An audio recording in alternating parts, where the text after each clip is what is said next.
Sa dilim ng Kalye Crisologo, may isang alamat na pumipigil sa mga tao na maglakad mag-isa tuwing hating gabi.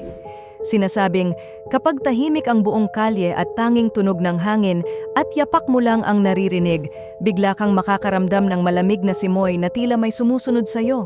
Ayon sa matatanda, isang bangkay na babae, bihis ng lumang saya, ang naglalakad sa gitna ng kalsada. Dahan-dahan ang kilos niya, parang hinahanap ang kanyang nawawalang anak sa madilim na lansangan. Kapag napansin mong may aninong sumusunod sa'yo, huwag kang lilingon. Sabi nila, ang tumingin sa kanyang mga mata ay hindi na muling makakauwi. Minsan, may mga turista at lokal na biglang naglalaho matapos maglakad sa gabing iyon. Ang kanilang mga yapak na iwan sa basang simento, ngunit sila'y hindi na natagpuan kailanman. Hanggang ngayon, may mga kwento ng malamig na kamay na biglang hahawak sa iyong balikat at mga bulong na nagmumula sa dilim. Ikaw, may tapang ka bang subukan maglakad mag-isa sa Kalye Crisologo sa 10 oras ng gabi? O mas pipiliin mong manatili sa liwanag at kaligtasan?